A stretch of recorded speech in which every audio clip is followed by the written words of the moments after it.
নমস্কার বন্ধুরা, অনুভা রান্নাঘরে সবাইকে স্বাগত জানাচ্ছি। বন্ধুরা, আজকে আমি বেঁচে যাওয়া ভাত আর সয়াবিন দিয়ে দারুণ মজাদার একটি রেসিপি তৈরি করে দেখাবো। এই রেসিপিটি পেলে আপনারা কিন্তু বিকেলের আড্ডায় সিঙ্গাড়া কচুরি খাওয়াই ভুলে যাবেন। এই রেসিপিটি বানানো এতটাই সহজ আর খেতে এতটাই মজাদার যে একবার খাবে সে কিন্তু বারবার খেতে চাইবে। তো চলুন বন্ধুরা, আর বেশি কথা না বাড়িয়ে আমার আজকের রেসিপিটি শুরু করা যাক।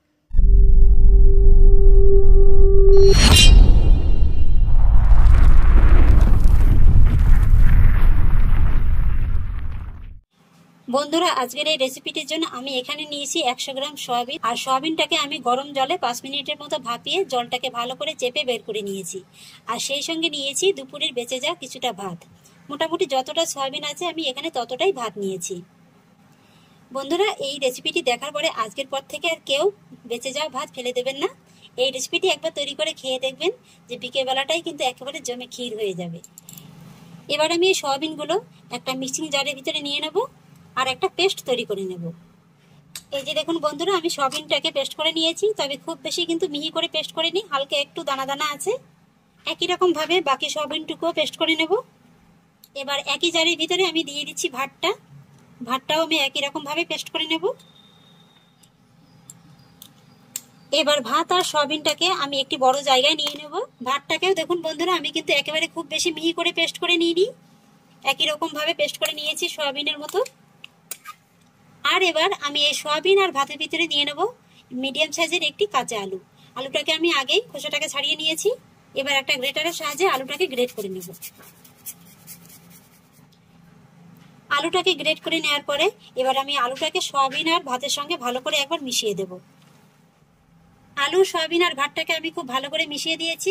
আর এবার আমি এই রেসিপিটাকে আরো সুপার টেস্টি বানানোর জন্য কিছু কিছু মশলা অ্যাড করব।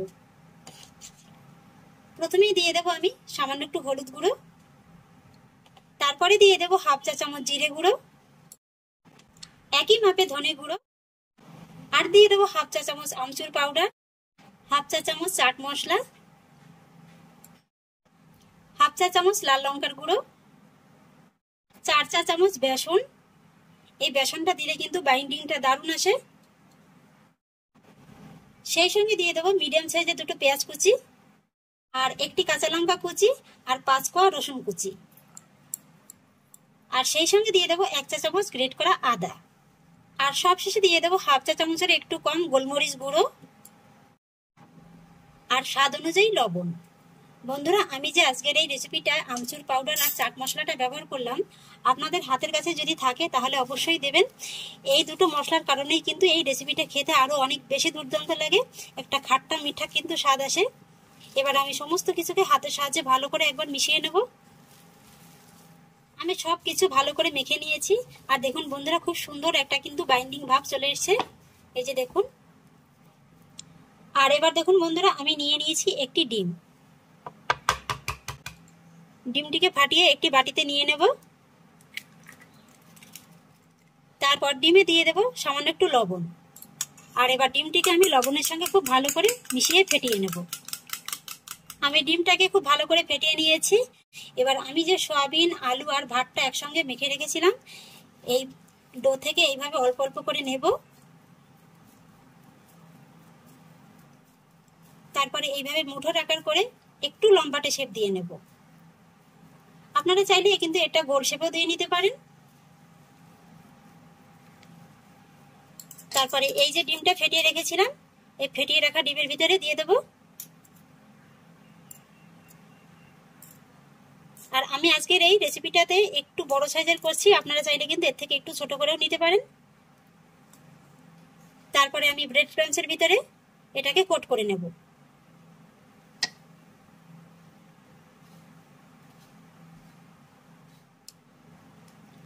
কোট করে নেওয়ার পরও আমি আরেকবার ডিমের গোলার ভিতরে চুবিয়ে দেব।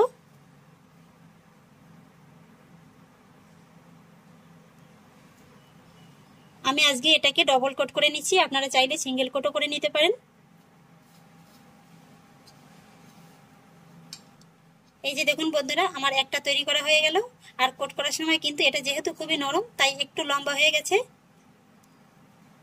এই যে বন্ধুরা দেখুন, আমি এক এক করে সবকটি ভাত সয়াবিনের কাটলেট তৈরি করে নিয়েছি।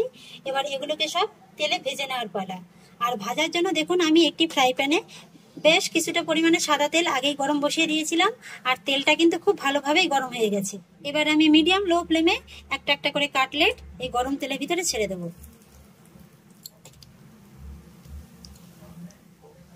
একটা চামচের সাহায্যে উপর থেকে একটু তেলটা ছড়িয়ে দেবো, এতে করে সব দিকে সমানভাবে ভাজা হয়ে যাবে। একটা পাশ হালকা হয়ে গেলে এইভাবে উল্টে দেব, আর এইভাবেই উল্টে পাল্টে এগুলোকে আমি গোল্ডেন ব্রাউন করে ভেজে নেব। দুটো পাশেই যখন সমান কালার চলে আসবে আর চামচ দিয়ে একটু নেড়েচেড়ে দেখবেন যে দেখেন যদি এটা ভালোভাবে শক্ত হয়ে গেছে আর নাড়লে ভেঙে যাচ্ছে না, সেই সময় গ্যাসের ফ্লেমটাকে মিডিয়াম হাইতে রেখে এগুলোকে উল্টে পাল্টে গোল্ডেন ব্রাউন করে ভেজে নেবেন। এই যে বন্ধুরা, আমার প্রথম ব্যাচের কাটলেটগুলো ভাজা হয়ে গেল। কি বন্ধুরা, দেখে এখনই লোভ লাগছে তো? এবার থেকে যদি ভাত বেশি হয়ে যায়, সেই ভাত ফেলে না দিয়ে এইভাবে চটপট বানিয়ে ফেলতে পারবেন একটি দারুণ মজাদার সাথে নাস্তা রেসিপি। এই রেসিপিটা কিন্তু বাচ্চারা খেতে খুবই পছন্দ করবে, আর তার সাথে কিন্তু বড়রাও কম যাবে না। এবার আমি এক এক করে এই সমস্ত কাটলেটগুলো গরম তেল থেকে তুলে নেব। একই রকম ভাবে দ্বিতীয় ব্যাচের কাটলেটগুলোকেও ভেজে নেব। এই যে বন্ধুরা, আমার এক এক করে কিন্তু সবকটি ভাতের কাটলেট তৈরি করা হয়ে গেল। আর বন্ধুরা, আমি আজকের এই রেসিপিটির নাম দিয়েছি রাইস কাটলেট। এবার আমি আপনাদের দেখিয়ে দিচ্ছি যে দেখুন এগুলো কতটা খাস্তা হয়েছে। নিশ্চয়ই আওয়াজটা শুনে বুঝতে পারছেন। আর এবার আমি একটা আপনাদের ভেঙে দেখাচ্ছি। এই যে দেখুন বন্ধুরা, উপরটা কত সুন্দর ক্রিস্পি আর ভিতরটা কিন্তু নরম। বিকেলবেলার আড্ডাটা যদি জমিয়ে ফেলতে চান, তাহলে আর বেঁচে যাওয়া ভাত ফেলে না দিয়ে এইভাবে বানিয়ে নিন, আর সবাই মিলে এইভাবে টমেটো কেচাপ কিংবা যে কোনো চাটনির সঙ্গে এটাকে খেয়ে নিন। একেবারে কিন্তু সব কিছুর সঙ্গে জমি ক্ষীর হয়ে যাবে। তো আশা করছি বন্ধুরা, আমার আজকের এই ভাত আর সয়াবিনের রেসিপিটি আপনাদেরও খুব ভালো লেগেছে। যদি ভালো লেগে থাকে তাহলে আমাকে অবশ্যই একটা লাইক এবং কমেন্ট করবেন, সেই সঙ্গে বন্ধুদের সঙ্গে শেয়ার করবেন। আর প্লিজ বন্ধুরা, যদি আমার পরিবারের নতুন সদস্য হয়ে থাকেন তাহলে একটা সাবস্ক্রাইব করে পাশে থাকা বেল আইকনটি প্রেস করে দেবেন। ফিরে আসছি এরকমই আরও অন্য রকম নতুন নতুন রেসিপি নিয়ে। সবাই ভালো থাকুন, সুস্থ থাকুন, ধন্যবাদ।